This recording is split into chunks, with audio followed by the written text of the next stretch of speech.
Viewer discretion is advised. Hello, everybody. Welcome to Wrestling Tracks. Ladies and gentlemen, before we begin tonight, I'm going to be the guest for tonight. With me is my brother, my one and only brother, if you will, Gregory McCray Jr. Take it away, bro. What's going on, wrestling world? How you doing, man? I'm fine. How you doing tonight? Doing all right. I just came back from seeing X-Men. Pretty good. X-Men The Apocalypse. Check it out in theaters right now. What's on your mind for tonight? Well, we're getting ready for Money in the Bank. Yeah. One of the greatest pay-per-views to beat up to us, building up, bringing up a new champion, getting ready for different things to happen, and also AJ rejoining with the club. Yeah. That was good, man. That was good. You know, Ray, I don't know about you, but I love, excuse me, ladies and gentlemen, I love when AJ Styles did the unthinkable. Like first of all, I love the chant that they had, you know? It's like AJ Styles being a suck. AJ Styles being a suck. I'm like, dang. Man, that crowd was electric. That is the type of atmosphere you want to be in a live setting. I just watching it, had the hairs on the back of my neck standing up. So yeah. I know it must have been just pure energy being there in person. I'm like, dude, they kept going. They couldn't these guys couldn't get a word in. They kept going like, wow, this is amazing. Yes, I wish I could have been. I would have loved to have been there live in action. Yeah. By the way, Raw is live in the hometown of WWE Hall of Famer Jim Ross in Oklahoma City. Check it out this Monday on Raw. We got plenty of time commercial.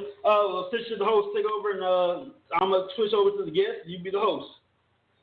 All right. All right. It's your show, bro. Let's get it rocking. All right. First thing I want to really talk about, I can't wait for to see this Money to see what direction they're going to go in to get, the money in the bank briefcase. Normally it's a bad guy or a heel that gets it, but every now and then you have a good guy that wins it, that when they cash it in, it's going to elevate them. It doesn't matter who wins it, it's going to elevate that person's status. So who do you think going to win the Money in the Bank ladder match? I am hoping for Dean Ambrose. That's interesting. I would like to see Dean Ambrose win it, but I'm thinking that this Kevin Owens is going to win the Money in the Bank, and Dean Ambrose is going to win the old-fashioned one. So you think that Dean's going to go old school with it and claw his way up to the top, as opposed to Ernie that's supposed to just have the opportunity for the Money in the Bank briefcase? Yes, I believe, Dean Ambrose he's ready for the main. Dean Ambrose is ready for the main event. Do you agree with that? Yeah. Last time he got screwed with Money in the Bank twice.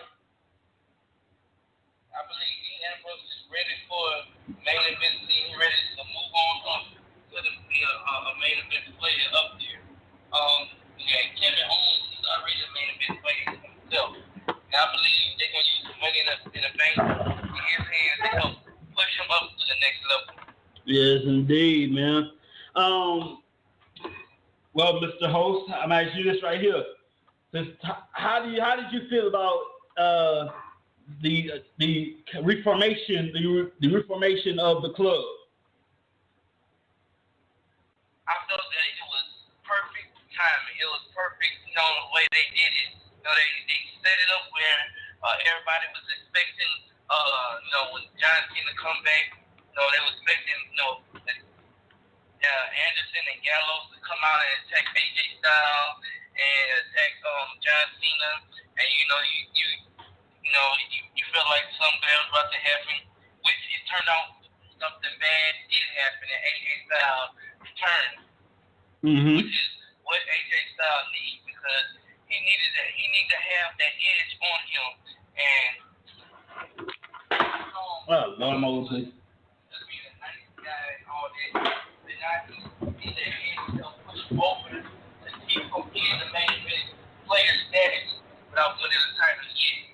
And AJ Styles is one that, by at least this time next year, he needs to be WWE World Heavyweight Champion himself.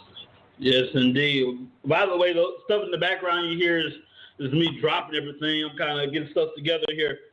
Before we go commercial, I think we got a commercial. I'm gonna let Greg determine when the commercial break will be. But I feel we're gonna see eventually down the road AJ Styles versus John Cena.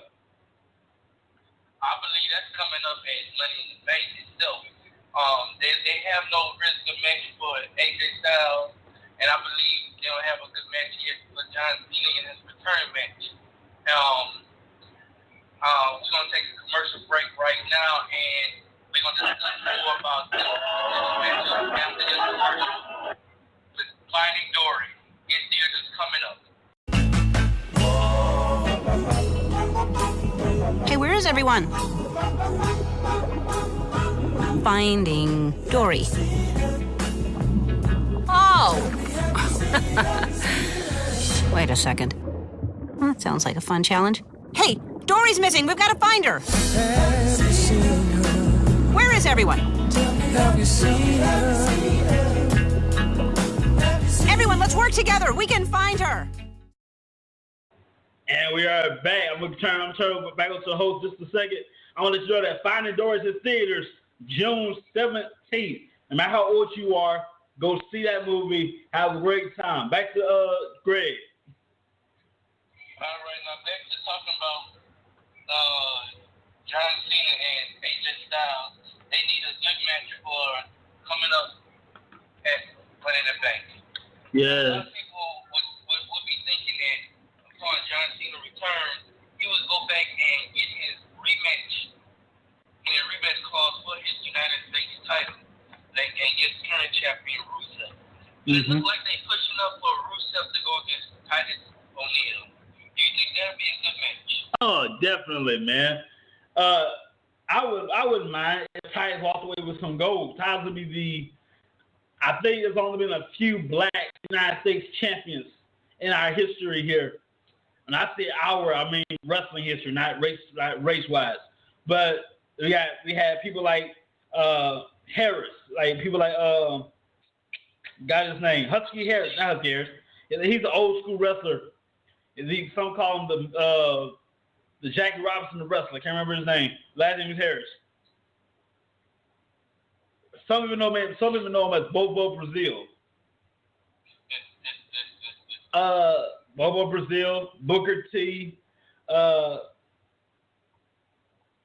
don't know about any other black United States champions, but I think I love to see Tyson walk away United States champion. Yeah, I don't believe he's gonna win it yet, but I believe by SummerSlam, Titus O'Neil should be winning that belt and having a good title match against Rusev. Oh yeah, man. Did you know that this will be Titus' first championship since the tag team titles with Darren Young. Yes. And that tag team title reign that they had should have been more. Should have got more out of it. It felt like it was kind of let down once they got up to it. Once they got into that match. But we'll see what they're gonna take Titus O'Neil. Just coming back from a cuckoo suspension for pulling on Mr. McMahon's arm after Daniel Bryan retirement. So Well, just waiting to see what direction Titus O'Neil So this looks like a good direction for him. Well, as far as the suspension go, I both sides. I understand both sides. I don't know why I'm certain that. I understand both sides because on one side, Titus could have done that a better way. Like, hey, sir, let it go first. You don't have to grab his arm. Then Mr. Man could have been. It was really supposed to be a joke at all that, like, ladies first, so he let Stephanie go first. He got to grab his arm like that. That's why he got suspended. It was 90 days, took it down to 60 days. Yes, man. I mean, everybody knows Titus knows, and he said it was just a bit of him clowning around doing it. And everybody who knows Titus O'Neil know that he do a lot of clowning and different things, but that's the type of man that he is. Oh yeah. And then again, everybody knows Vince McMahon, he's not the kind of type at all. No, he was in a moment of the situation, and I don't know what to say about him at that moment. He could have let it go.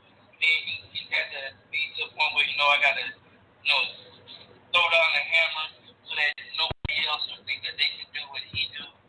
But I mean, everybody knows Titus O'Neil knows that's the kind of guy he is. He likes to clown, he likes to joke sometimes. Sometimes he do it when he shouldn't, but that's the kind of man that he is. Definitely. He was generally, generally a good man at heart, but by no means did he mean to disrespect anybody in that situation. Yeah, Titus O'Neil is a pretty cool dude. Like, his dad's a pastor. That's kind of cool. Titus is a former. I think he played in the pros. I think. Former football player. He played for the Florida Gators. Yeah.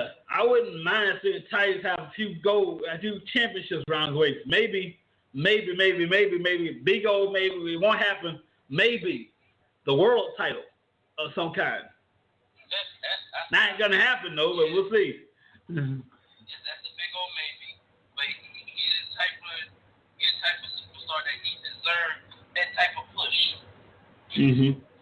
By the way, I want to send some love to the greatest of all time, Muhammad Ali. He's in the hospital right now after I think he had a stroke or something. He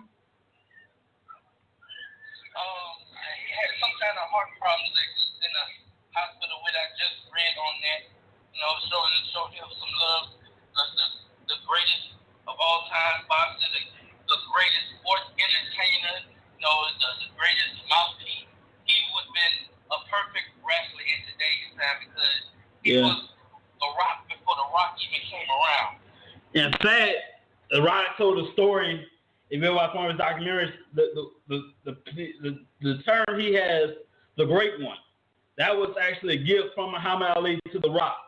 Like, people, the names like the Great One, referring to the fans as the people, that was a gift from Muhammad Ali to Dwayne Johnson. And Muhammad Ali is the greatest talker of all time. Yes, sir. If you come close to him, he is The Rock. Yeah, man. I remember in a former life, he was Cassius Clay in a former life, and one mistake America made when it was in the draft. At the time, the draft was a mandatory at the time, and they called his name Cassius Clay. He's like, who? Cassius Clay. You hear me calling you, boy? Okay, first of all, his name's not Cassius Clay. By this point, it's Muhammad Ali. By this point, so I'm so a little history that you're gonna go back to wrestling in just a second. So they call Cassius. They call his name. Tell him, okay, you're under arrest, not going in the draft. They took his title. His own religion kicked him out. He can't practice. He can't fight nowhere. He can't practice his own religion. He's on bail. He's on bond with the United States Supreme Court. And America kind of did him wrong. Oh, they did him real wrong, but it was all part of him, his evolution, him growing up and him becoming the man who he is and different things. And he wouldn't be who he is and who he was without going through and dealing with all of that. Definitely. I would love it if some way, somehow, Muhammad Ali would be in the Hall of Fame in WWE. He deserves it. And if you need a reason why, I'll give you a few. He was the first referee, the referee of the very first WrestleMania, almost 32 years ago, around March. In March, it'll be 32 years. The next March will be 33 years. He had a boxing match with Gorilla Monsoon, and a confrontation with the Hall of Famer Andre the Giant, Muhammad Ali. Okay, get him in the wheelchair. He can't talk. Somebody talk for him. I want to see Muhammad Ali in the Hall of Fame, both the main hall and the celebrity wing. Oh man, he deserved it. He was one of the ones that helped put WrestleMania on the map. Yeah. He was one of the first celebrities in the very first main event of WrestleMania. I mean, he played a major role in that very first WrestleMania. Mm-hmm. I can set the scene for you. Those of you who never seen that, I'm gonna set the scene for you. The main event. You have Hulk Hogan. You have Mr. T, by the way, a Hall of Famer. You have Roddy Piper. You have Mr. Wonderful Paul Orndorff. In the ring, Hall of Famer Pat Patterson. Outside the ring, Muhammad Ali. On Hogan's corner, you have Jimmy Superfly Snuka. And Piper's corner, Cowboy Bob Orton. A Hall of Fame match, literally. Every person in that match, I don't care who they are, what they did in that match, they deserve to be in the Hall of Fame. Well, actually, the very first main event. Actually, like five, I think it was 6 people in the ring. I think the majority of them are in the Hall of Fame. Hogan, that's debatable. Jimmy Snuka, Pat Patterson, 95. Hogan is not debatable to be. He was what put wrestling on the map. No Yes, sir. What he ever did do from now on, he deserves to be in every single wrestling Hall of Fame. Yes, he does. He changed the face of wrestling. The moment he beat the Iron Sheik for the belt. I mean, he came over. Vince McMahon wanted him to be this straight edge, blonde, super big, superhuman wrestling. Mm-hmm. I mean, he had to go through different things with the Incredible Hulk franchise with Hulk name and all that. But he put wrestling on the map. He's the very first superstar in the professional sport of wrestling. I remember that was a Hall of Fame match. All the Hall of Famers, people like Jimmy Snuka, Roddy Piper, Mr. T, Paul Orndorff, Hogan, Pat Patterson, all with the exception of Muhammad Ali, all of them are in the Hall of Fame today. And to your point, yeah. By the way, Hulk Hogan was like the John Cena of his era. Growing up, I mean, I used to stay up and watch, Hogan in the old blue steel cage matches versus King Kong Bundy, having matches with Roddy Piper, with matches with Mr. Wonderful Paul Orndorff, having matches with everybody. I mean, even when he lost the belt, he left, and then when he came back, and he was still a main player even without the belt. But it was still funny to see him without the belt around him. And when he lost, it was like, it was like a big shock when you did see him lose in a pay-per-view or in a big money match. Uh-huh. Which, I liked how they did that because, it did show that he could lose, but he didn't lose too often. But when if you did have him lose at least once every 3 or 4 years, that makes people still want to watch, because they know he has a chance to lose. So, I mean, is he going to pull it out? Is he going to win, Oh, yeah, definitely. I remember one time at WrestleMania 19, Hulk Hogan, Mr. McMahon. And this match was a little bit interesting because if Hogan loses, his career is over. And the match happens, both men are bloody, and guess who strolls in the middle of the ring? In fact, I'm going to play this for you if I can. I don't think I can, but I'm going to try to find that video right there. Okay, we can't play that. But I'm gonna just paint the scene for you. So Hogan, McMahon, no qualification match. Both men are bleeding out their faces, man. I mean, bloody. And in the ring, out of nowhere, comes Hall of Famer Roddy Piper. I'm like, what's the crowd? We ain't seen last time Piper stood in the WWE ring. I don't know how long, probably like before he went over to WCW. Last time he was in the WWE ring. And he had the pipe in his hand. And he had a choice to make. Which guy do I knock the crap out? Hulk Hogan or Mystery Man? I can't stand both of them. Which one do I have the opportunity to knock clean out? In the words of Smokey from Friday, you're going to get knocked the crap out.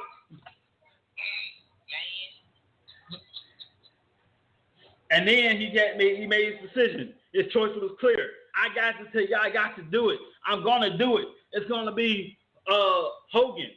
A knock Hogan out with the pipe.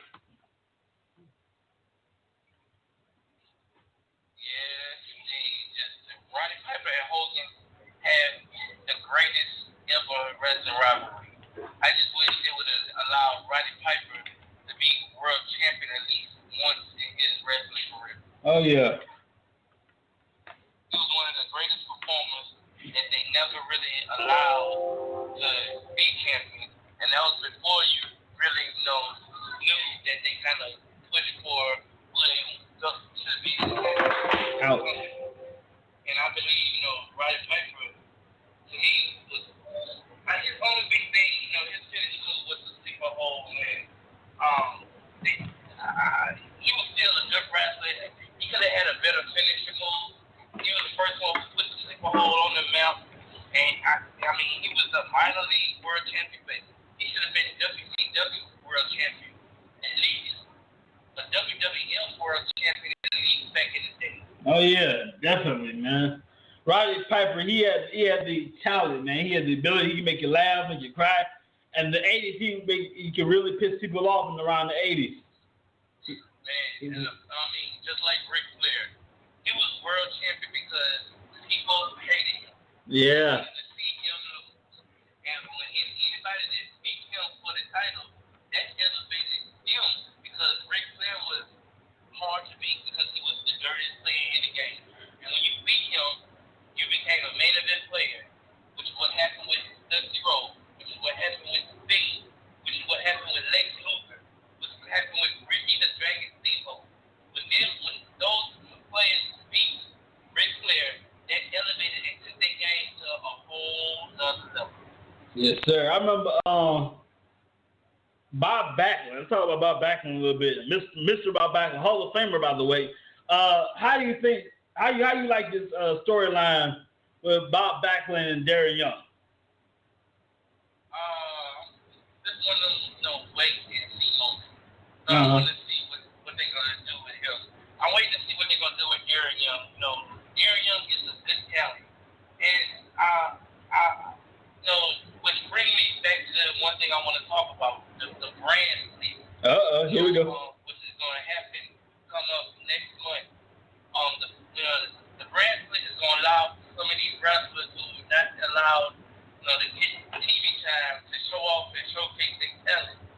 To create more storylines to bring, people who should be champions and give them a chance to come up and be champions. Mm-hmm. You're giving too much TV time to the same characters and not allowing these other good wrestlers you have to be the best. If you're going to do it like that, I'm glad they're going to the brand split. If you're not going to do that, let them go and create and get and become big somewhere else like in TNA or Ring of Honor or New Japan. Definitely, man. I tell you, in the brand split, nobody, and I do mean nobody, is safe from being drafted. Everyone is eligible, from champions, ring announcers, the camera crew, everybody is eligible to be drafted. Yes, now, one thing I hope that they do, which will be good for the brand split, instead of splitting up tag teams, you need a good course of 4 to 6 tag teams for each show. so that you can have a good tag team, go after the belts and have some tag team wrestling and fight for a chance to move up the ladder for the belt. Mm-hmm. So I'm hoping that they leave certain tag teams intact on each show. And, I'm not too, I want them to have a tag team champion belt for each show, but then it'd be kind of good for them to have one main world tag team champ that can go on each show. And if you have to defend the title twice in 1 week, that's the cost of being champion. Oh, yeah, definitely, man. Champions have more busy schedules than the average wrestler. Because you have to defend the title every week. If you make it to the next week as champion, you defend that title. You imagine you're a champion and you get the memo, hey, by the way, you're going to defend your title every week. So what if you have to win all your matches, not only retain the title, but to make it to the next week? Yeah, I'm kind of for also, having one main champion that can go between the brands, but then I'm also for having a world champion for each brand, because you want to see world title matches happen, not only on pay-per-views with you. So it's exciting to say you're going to have a world title match on Raw or SmackDown. Oh, yeah, man.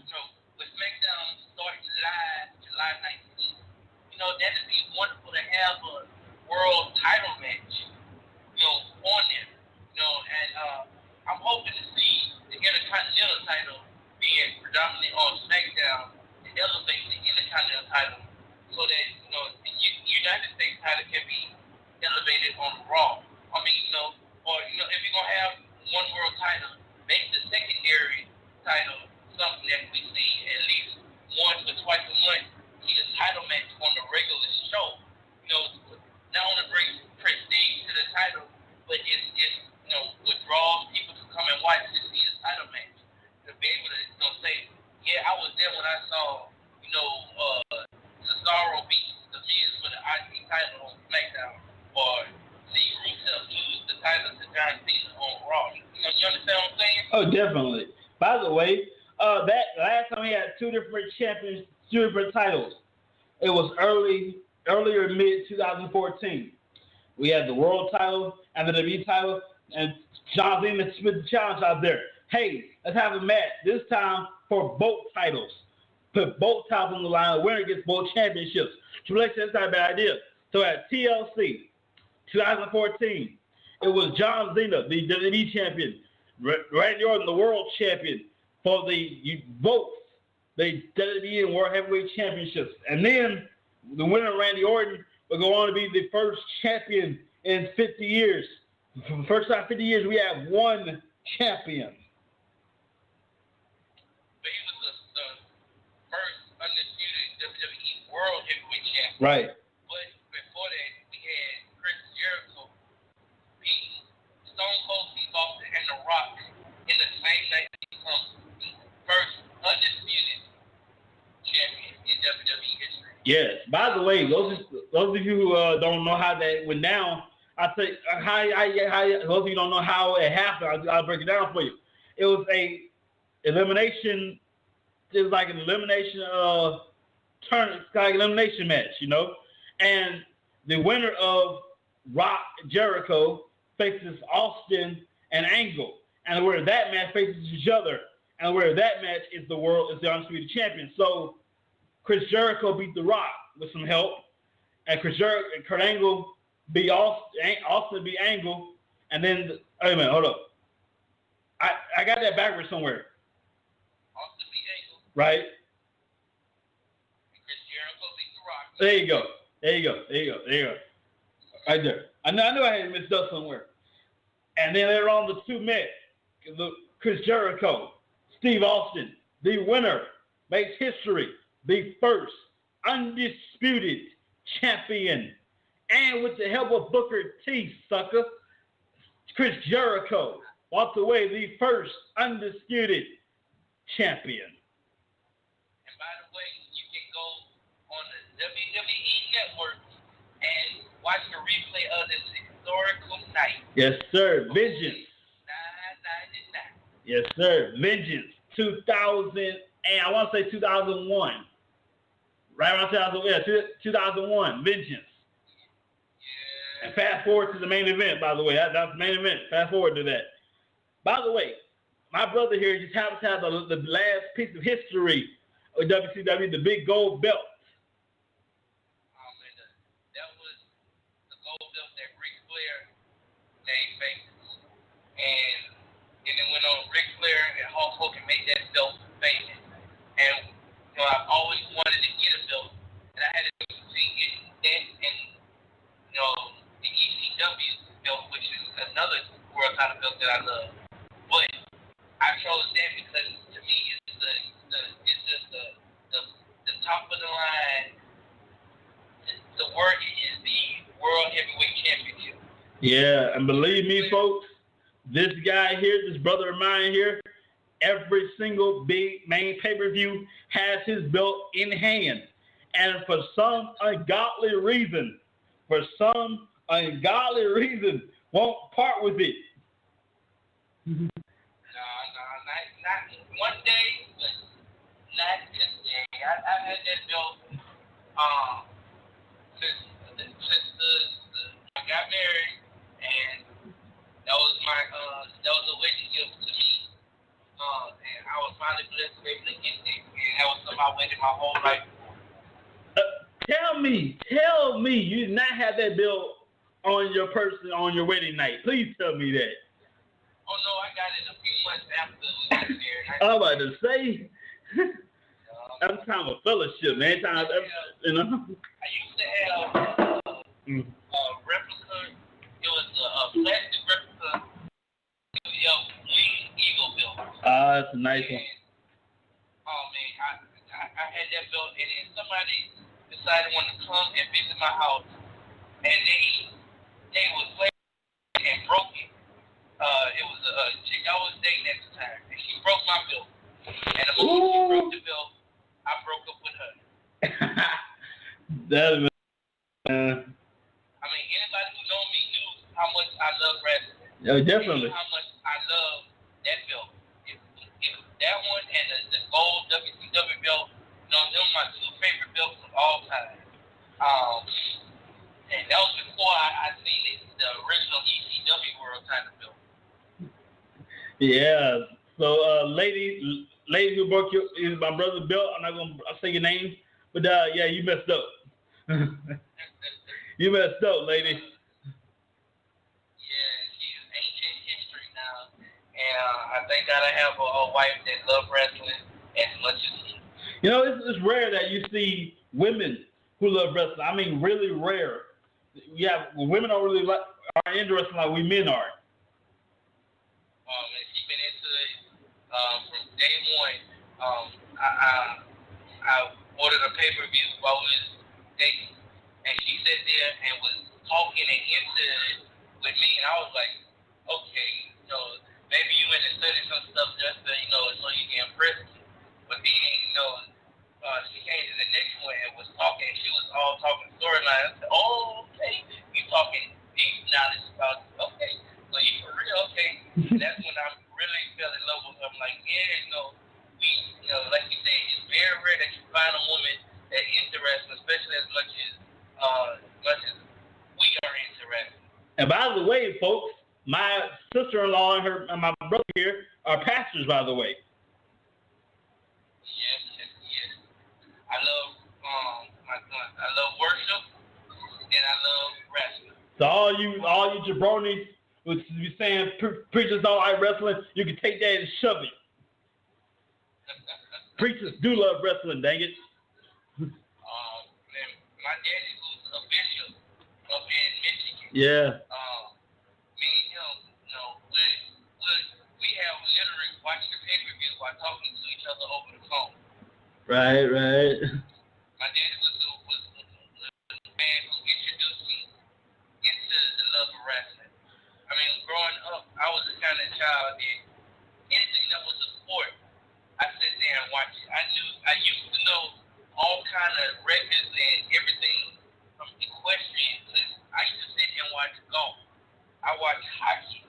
One of my favorite unsung Olympic sports is curling. And it's a crazy thing where they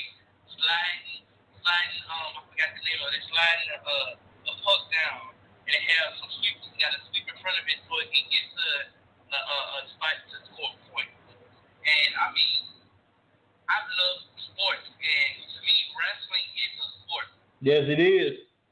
People say, why do you love wrestling? Why would you watch wrestling? It's fake. I said, why do you watch TV? TV is fake. Why do you watch sports opera? Soap opera? Definitely. Come on, preach that thing, man. Wrestling, the right wrestlers tell a story in a match. They will take you through all kind of emotions in a match. When they have all them close calls and you think that somebody close to winning or losing. I mean, even that the person supposed to be the bad guy. He have you hating so much and want you to see him lose. That brings you into a story. You can go watch a movie. You want to see the good guy beat the bad guy. Mm-hmm. Same thing as that. I remember when just recently John Cena and the Authority. I don't like John Cena, but for one night I was rooting for John Cena for that one night. It's the thing. If the team Cena lost, every person on that team is fired. If the Authority loses, they're out of power. So for one night only, your boy was a John Cena supporter. And that's what wrestling do. Ric Flair back in the day, he was like Floyd Mayweather. He had everybody hated. People literally hated him. Even though Ric Flair was a character on TV, he couldn't even walk out his car at home because people hated him so much they wanted to see him lose. They paid $50, $100 to come to a wrestling match. People paid $1,000 to be on the front row just to see Ric Flair lose. When Ric Flair lost his historical match to Dusty Rhodes, it took Dusty Rhodes 6 months to finally beat him. It took him some years to get to finally have a match with him. He came close. Ric Flair cheated and won. Yeah. Got a rematch. Came close. Ric Flair cheated and won. Came close. He thought he won it. And Ric Flair had his match to come and used a rule book to get the belt back. And when Dusty Rhodes finally won it, they kept it. That was for everybody to their seat and was cheering for us. Dusty Rhodes, a regular man, coming on up. That what made him the American dream to finally make it to the top, to make it to the pinnacle of your career. Definitely. I remember when one of my favorite matches of that. That's one of my favorite matches of all time. Dusty and Rick. These guys, I believe there were two different companies at the time leading up to this feud. Are they the same company or different companies? They was in the same company. Oh. Actually, this was in NWA. And NWA had the South. Vince McMahon Senior. They had the North. New York, Michigan, all that up north. Uh-huh. But I mean, NWA took Jim Cornette promotions. They had the South, and to me, NWA back in the day was the place to be for wrestling in Texas, Alabama, Atlanta, Georgia, Florida, the Carolinas. I mean, they traveled all over Tennessee. I mean, Ric Flair, was the man to wrestle, and he brought the game, and he elevated people up. And then when Dusty came up, when the younger guys would come up, they brought them up. I mean, they had, a lot of young cats who should have been big. Man, I can't think of this one dude's name. He looked like Tom Selleck, can't think of his name. He was gonna be the next big wrestler. Uh-huh. He had a car accident. Barry Windham, Ric Flair helped bring up Barry Windham. Ric Flair helped push Double A Arn Anderson. Ric Flair helped elevate people, whether you was on his team or when you was in a match with Ric Flair. You learn from him, even if you lost. I mean, if it wasn't for Ric Flair, Vader wouldn't have been as big. Sting wouldn't have been as big as he was. Right. Ricky the Dragon Steamboat, Lex Luger, WCW would have been who they was for what's not for Ric Flair with his cemetery talking on the mic on the side in between wrestling matches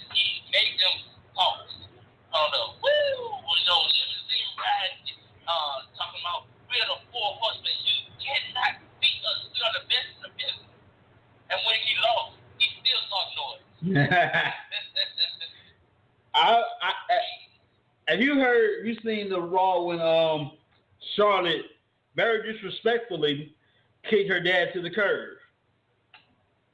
Yes, and I expected it, and it just he was there for a season.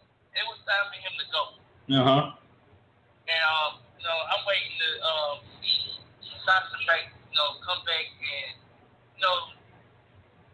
everybody want to see her win the title at WrestleMania. Yes, Sasha Banks, because of the Hall of Famer Snoop Dogg. When she didn't win it, everybody, okay, she's gonna come back and win it. And that's another story. When somebody finally win it, it's gonna be big, and they'll be looking at the future. Mm-hmm. You did not expect for her to have a little injury, which kind of caused a concussion, which to me was cost Dolph Ziggler his world title reign. Jack Swagger takes Dolph Ziggler and caused a concussion. Which you gotta be.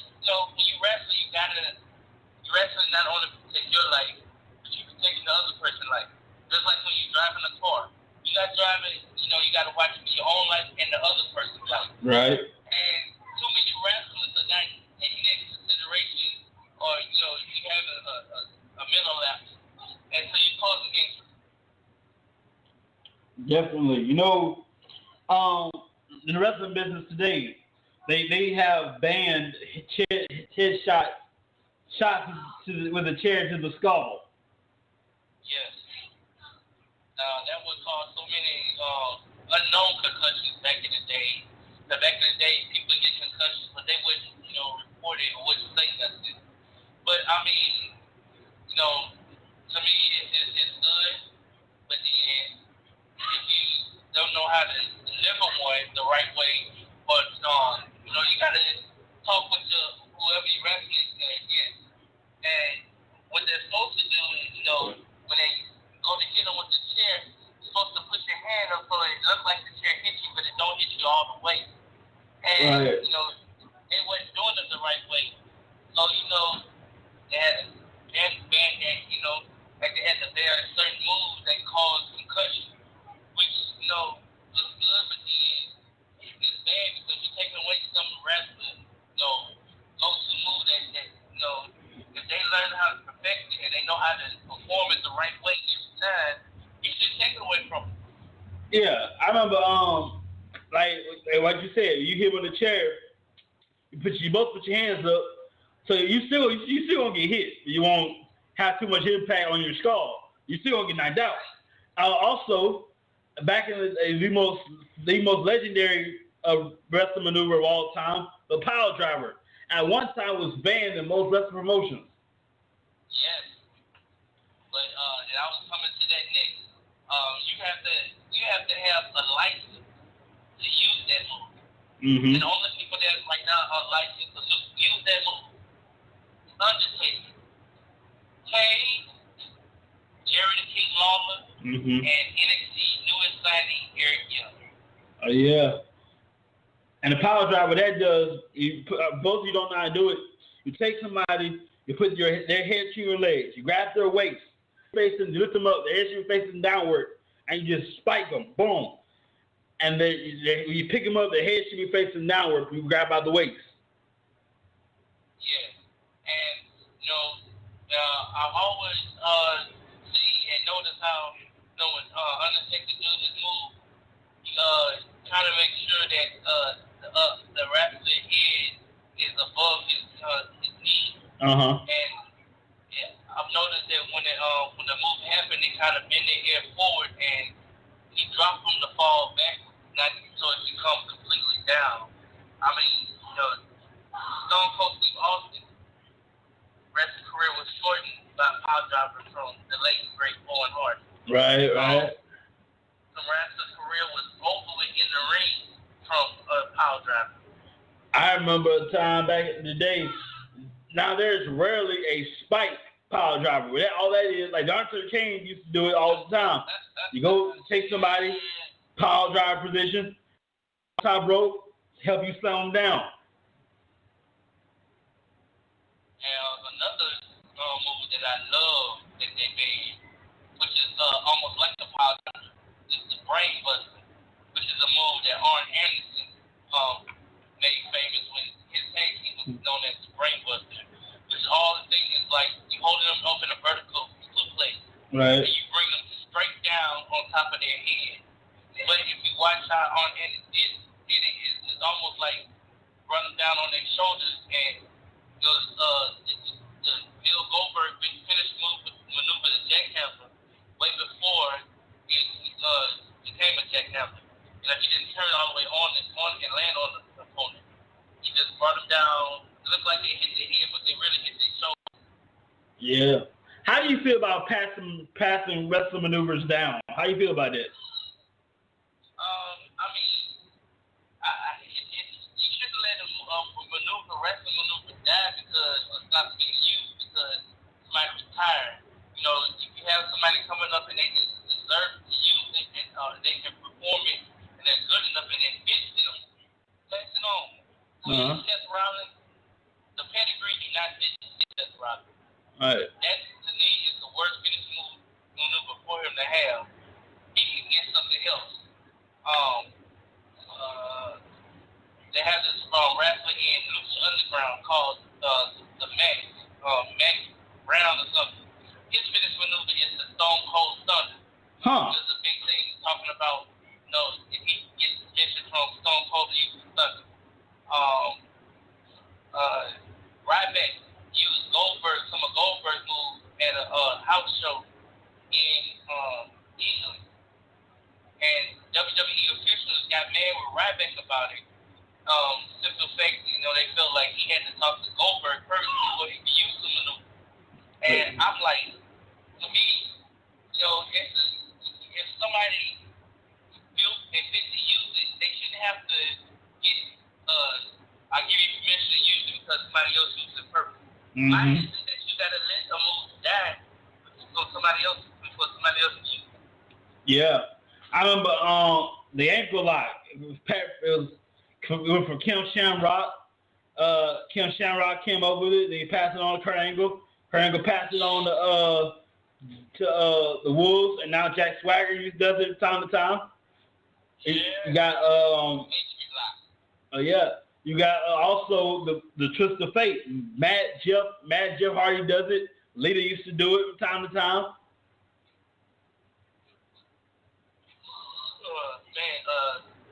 Nick Foley, you know, first used the butterfly DDT. Now it's called the Dirty D, used by Dean Ambrose. And, you know, they say that, you know, Nick Foley, you know, went to him and helped him develop that because they wanted Dean Ambrose to move from his first finish move, which was forward driving DDT instead of behind, because they, you know, I guess they wanted to try to stay away from anything that would cause concussion. Right. And then we got the legendary Hall of Fame finisher maneuver. The man that created the DDT, if you will, wrote the book on it, Jake the Snake Roberts. Oh man, he created it, perfected it, and they have so many different versions of it. I mean, but nothing is like the original. It's been a minute since we've seen Jake Roberts. I remember we first saw Return of Jake. In fact, I'm gonna play at this time where Jake Roberts came home. I'm gonna play at this very time. Hang on a second, we'll get that taken care of. All right, let's look here. Jake the Snake. All right, here we go right here. Ladies and gentlemen, check this out. I hate those commercials. You know, we gotta get the commercials out of the way. I hate these YouTube video ads. You know what I'm saying? I know, right? There we go.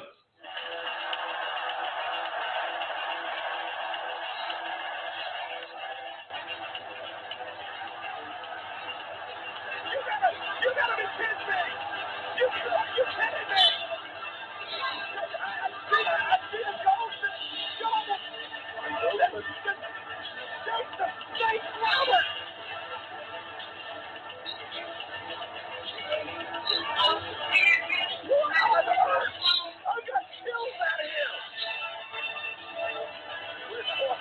school. And here come the Outlaws.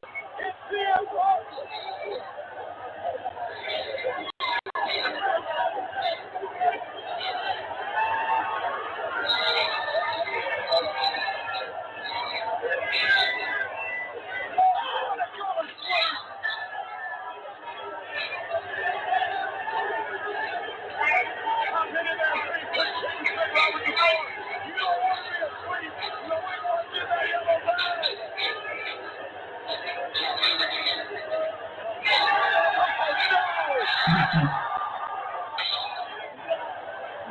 We're going old school. We're really going old school. Oh, get ready, folks.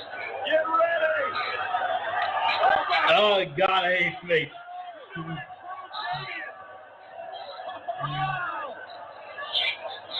Somebody call PETA. Oh, my Lord. Is that still legal?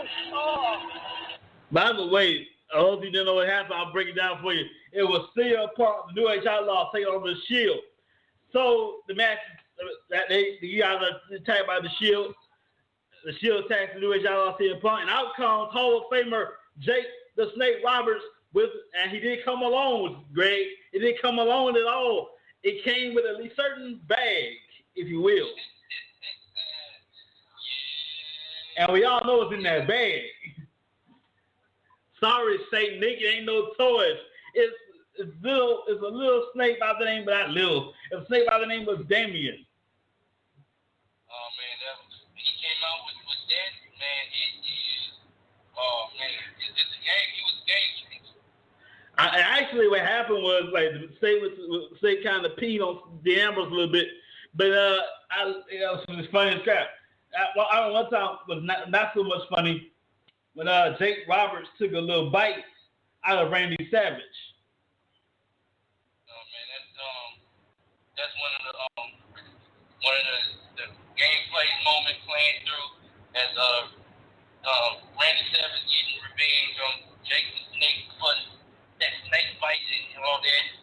That Jake Roberts was one of the cats that he was great at being a good guy, and he was great at being a bad guy. Yes, indeed. Much love to you, Hall of Famer. How do you know, those of you who don't know this, 2011 was not the only time WWE with PG. At one time, PG all throughout the 80s. Man, ain't nothing like, wrestling in the Attitude Era. The blood, all the extreme matches, Raw and Panty matches. Yes, sir. Everything happening. I mean, I understand why they went to the PG, but man, still gotta for the hardcore fans, create a wrestling show for the hardcore wrestling fans. Yeah. Love the Attitude Era. Let's have a old school extreme wrestling show, Attitude Wrestling promotion or something like that. Bring it back. The Attitude Era has something for everybody. It's something for the ladies. Has something for the fellas. Hell, you can go get some Viagra and got something for Pawpaw. Yes. Yeah, I said it, ladies and gentlemen. I said it. Viagra and got something for your grandpa. You slide grandpa some Viagra. The Attitude Era got something for him too. Yes. Remember Mae Young? That's all I'm talking about right there. That's something for Pawpaw right there. Yes. That was one of the toughest ladies that ever graced the wrestling ring. Oh man, one of the toughest was in wrestling forever. Yeah. He caught me off guard that year when she passed a few years ago. But as close as her and the Fabulous Moolah were,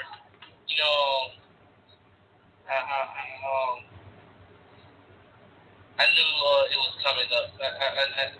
Not a good friend. When that one friend died, sometimes you can tell not too going to be long until the next friend died. Mm-hmm. And I remember her Mae Young's last match, believe it or not, she was in her late 90s. Yes. Her last match. This woman's almost 100, and she having a match at almost 100. Okay? This old lady is tough as crap. Oh, yes. She wasn't in no nursery home. She wasn't in no nursery home trying to reflect on her glory days. This woman up in the ring, late 90s. Old enough to be somebody's great grandma, and she's in the ring having a match. Yeah, that was just part of the good old days. Now we have a great set of women's wrestling. What direction do you feel that women wrestling is going in now? Well, at the time, I used to think women wrestling was kind of like bathroom commercial dinner breaks. Now, I think it has potential. With these new ladies coming up like Dana Brooke, Sasha Banks, Becky Lynch, and hopefully one day we'll get Mick Foley's daughter in there, Noelle Foley. How you doing? All these people, I think the women's division has really grown in the past decade. Oh, yeah. I mean, I watched women wrestling grow, and it all started down in NXT. NXT really, raised the bar of women wrestling. Now, it allowed it to go into having good matches. I can't speak for you because you already spoken for and married and everything, but growing up for me, I go back in the time machine, with all due respect, China, oh, bruh, it be on it popping. Yes, right, I had a crush on China, that's right. I said it. Oh, man, I love me some Trish Stratus back in the day. Good God, everybody hates her husband. This woman is hot as crap. And everybody was booing her husband. When she mentioned her husband, everybody was booing that dude. But, man, I used to love some Melina, really, Yeah, she man. came up as, she started off as just like maybe a model and came up as a manager. But once she really learned how to wrestle, Melina was a great women's wrestler. Yeah. She was a great women's champion. Her matches with Lita, her matches with Trish Stratus, they told stories like wrestling matches are supposed to. And women wrestling is getting back into that direction. Getting back to, when Lita and Trish Stratus was main event of Raw for the women's title. All right, Greg. NXT had a women's Iron Man match that headlined NXT TakeOver pay-per-view. Yeah, it did. Everybody stayed and watched every minute of it. It was phenomenal. I mean, you would have women's matches. Normally you have, you would have a good lower title match, something right before the world title match. And then sometimes you would have just second of the match right before the world title would be kind of like a letdown match, But, man, in NXT, they had a women's match right before the NXT championship match. And when I say that them women's championship matches were so good, the men had to raise their game up just to even be in the same city. They didn't do nothing after that match. You can best believe they forgot about this title match. All they talked about was the women's championship match. Oh, yeah. Charlotte versus Natalya, classic match. Sasha Banks versus classic. Paige versus Sasha Banks, classic. Yeah. You being a dad and all, how would you feel? How do you how would you feel now if let's say we were in the Attitude Era and you have kids and you had kids in the Attitude Era, would you be okay with the content at that particular time?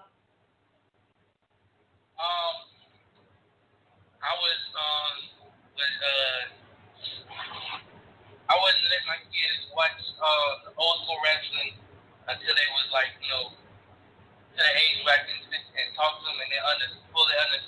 Yeah. And for everybody, it's different. Oh yeah. Now I remember, me and my son watching wrestling together, and he he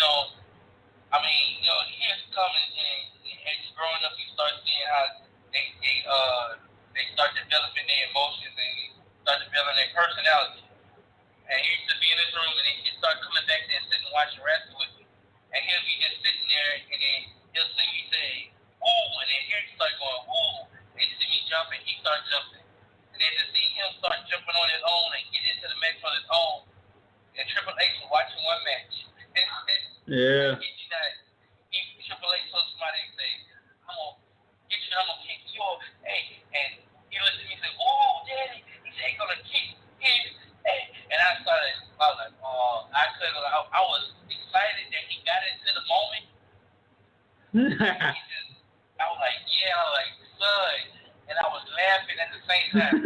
Oh God, you're in the moment, you can't say that word. Yeah, I understand, man. I remember one time it was a Divas segment, and it was Lita Trish Stratus, and they were talking about something. They were right on my head, and she told, I think Lita told Trish all she's good for is laying her back. I didn't realize that till years later. For example, the Bill Clinton parody Shawn Triple H did. I had no clue what they were talking about. Like, I did not sleep with that one. I was up all night. Okay, was that? Then I found, oh yeah, that. So the attitude there. If I had kids, the attitude there, they could watch wrestlers in that particular company. Mm-hmm. The attitude there was no place for children. No.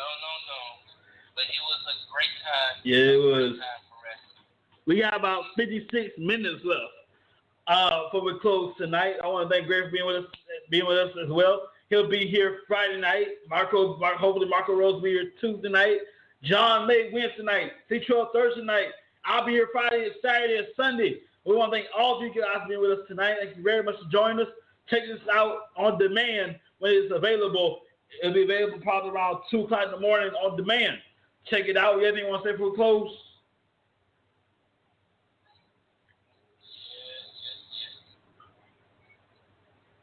Well, I believe that's our show for tonight. Thank you for joining us, everybody. We'll see you guys tomorrow night, Sunday night, as well. I'm Lee Houston. This is Red McCray Jr. We're out of here. Good night, everybody. Good night, everybody.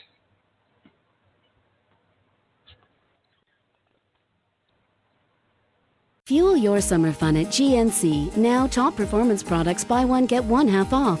Fuel your training, fuel your recovery, fuel your wallet. At GNC, it's buy one, get one half off. Store-wide mix and match. Sale ends June 27th. GNC. Hey, it's Flo, and this is my impression of a drill instructor directing a musical. 10 hot! Get those tap heels in line and let me see those jazz hands! Are you bundling your home and auto insurance through Progressive? Can you hear me through those sequins? Bundle your home and auto through Progressive and save. Left, and step ball change. Progressive Casualty Insurance Company affiliates. Home insurance provided and serviced by other select